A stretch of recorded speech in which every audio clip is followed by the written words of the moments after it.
Para se të fillojmë me videon, do ju ftoja të abonoheshit në kanalin ton Thënie për Jetën dhe të klikoni si përziles për të marrë njoftimet e videove tona më të reja.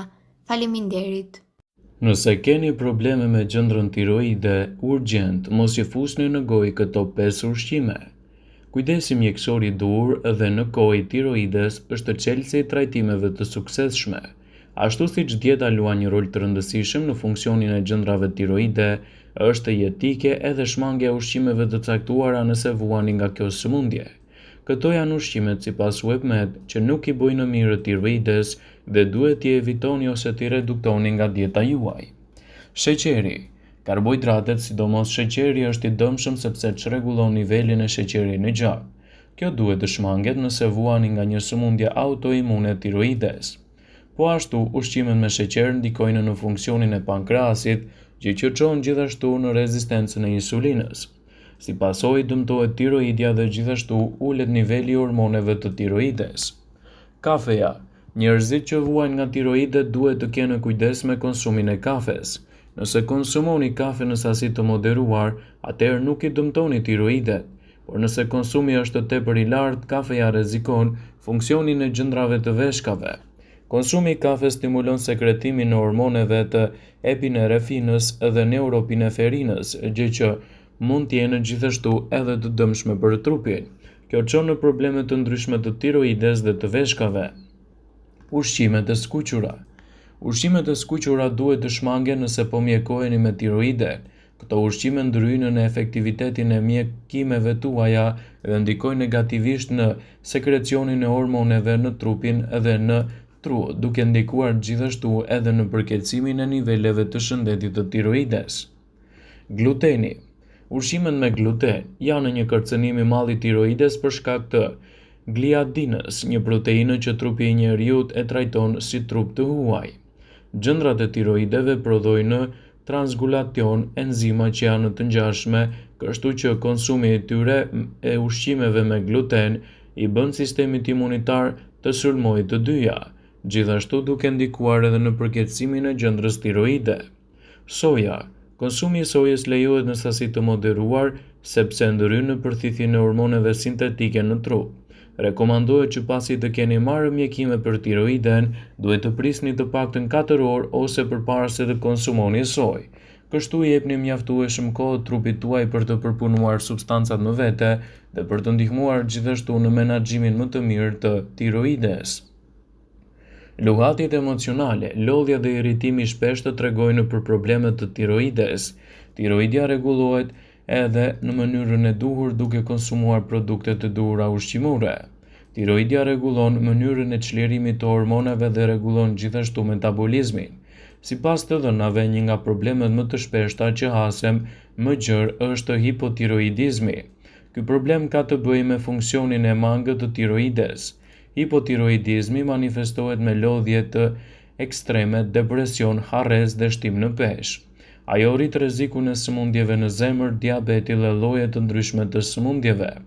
Ekspertët rekomandojnë trajtimin e këtij problemi nëpërmjet ndryshimeve të regjimit ushqimor dhe lehtësimin e këtyre shqetësimeve që mund të kaplojnë trupin tuaj.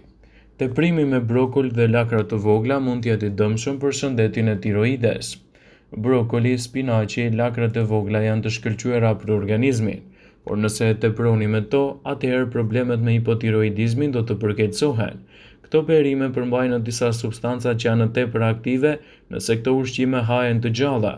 Nëse ato i gatuani, atëherë këto substanca janë pjesërisht aktive dhe më pak të dëmshme. Ëmbëlsirat. Agulloret, keku, biskotat dhe të tjera janë padyshim të shijshme, por plot me sheqer. Sheqeri nxit inflamacionin që përbën piknisjen e sëmundjeve kronike. Nëse inflamacioni është i pranishëm në trup, ai dobëson imunitetin dhe pengon atë të luftojë sëmundjet e tiroides. Peshku ton. Peshqit grabiqar, siç është peshku ton, skumbria dhe peshku shpat përmbajnë shumë mërkurë në organizmin e tyre. Për pasojë, ekspertët rekomandojnë ngrënien e 2 ose 3 racione të këtyre peshqve në javë, por jo më tepër. Jodi i tepërt. Jodi i tepërt e dëmton tiroiden dhe ju bën të ndiheni më të plogësht. Edhe në rastin e jodit, ruajtja e ekuilibrave është e domosdoshme. Jodi gjendet te peshqit, kripa dhe suplementet. Sipas studimeve, nivelet e jodit duhet të mbahen diku nga 100 deri në 200 mikrogram për litër. Prosciuta dhe salcicet.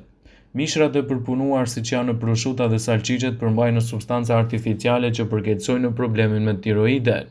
Suplementet e kalciumit dhe të hekurit. Si në formën e suplementeve specifike, ashtu edhe të multivitaminave, kalciumi dhe hekuri ndërveprojnë negativisht me medikamentet që merrni për tiroiden problematike. Këto medikamente duhet të merren në mënyrë strikte, në të njëjtën kohë të paktën një orë përpara ushqimit dhe kur bashkë me mineralet e mësipërme. Rekomandohet të këshilloheni me mjekun tuaj. Buka, drithra dhe makaronat. Njerëzit që nuk e tolerojnë glutenin që gjenden te buka, makaronat dhe drithrat vuajnë edhe nga sëmundjet autoimune të caktuara. Kjo sëmundje e rrallë detyron sistemin imunitar të sulmojë tiroiden.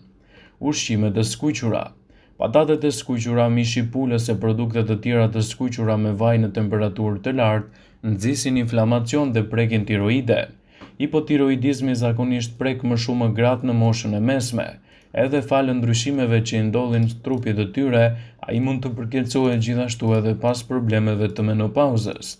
Prandaj, për të mbajtur tiroiden nën kontroll, duhet të tregoheni më të vëmendshëm me atë që shtoni në pjatën tuaj ushqimore, pasi ka disa ushqime që mund të ndikojnë edhe në shëndetin e saj. Hipotiroidizmi, një tiroide jo aktive, nuk mund të kurohet. Megjithatë, ka disa ushqime të mira për tiroiden që mund të ndihmojnë në mbajtjen nën kontroll të gjendjes së saj. Tiroidja është një gjendër në formën e fluturës në qafë që kontrollon aktivitetin metabolik, duke prodhuar hormone që rregullojnë rrahjet e zemrës ose djegin kalori. Tiroidja jo aktive nuk prodhon mjaftueshëm nga këto hormone, duke u shkaktuar ndjesinë e lodhjes, plogështi, madje edhe në raste të tjera edhe stresin. Në këtë video do të listojmë ushqimet që duhet të konsumoni më shumë nëse vuani nga gjendra tiroide dhe ato që duhet i shmangni. Salmoni. Disa studime sugjerojnë se shumica e njerëzve që vuajnë nga sëmundja Hashimoto ka nivele të ulta të vitaminës D krahasuar me njerëzit e tjerë. Dozat e ulta të vitaminës D lidhen me nivele të larta të antitrupave të tiroides. Këto antitrupa aktivizojnë sistemin imunitar për të sulmuar indet e tiroides që shkaktojnë inflamacione dhe vështirësojnë konsumin e tiroides. Merrni 600 njësi vitaminë D çdo ditë për të parandaluar inflamacionet, kështu tiroidja mund të funksionojë më mirë. Salmoni gjithashtu mund të merret edhe në forma të ndryshme e i gatuar gjithashtu edhe në ushqime të ndryshme. Nëse nuk ju pëlqen peshku, mund të gjeni vitaminat të lëngu i portokalli, qumshti dhe vezët. Frutat e thata. Frutat e thata, sidomos arrat, janë të pasura me selen, një mineral që luan një rol të rëndësishëm për hormonet nga tiroidja. Seleni ka gjithashtu fuqi antioksiduese. Gjendja autoimune si sëmundja Hashimoto mund të rrisë inflamacionin. Seleni mund të ndihmojë në lehtësimin ose parandalimin e inflamacionit nëpërmjet fuqive të tij antioksiduese. Fasulet e bardha. Një kup me fasule të bardha të garanton sigurinë e 8 mg hekur, një mineral që shumë njerëz, sidomos gratë që janë në fazën e hyrjes së menopauzës, kanë në vështirësi të marrin mjaftueshëm. Mungesa e hekurit mund të pengojë aktivitetin e enzimave që prodhojnë hormonet e tiroides. Duhet të keni parasysh dy gjëra. E para, trupi e ka të vështirë të përthith hekurin, prandaj nevojiten ushqime të pasur me vitaminën C që ndihmojnë në absorbimin e tij në trup.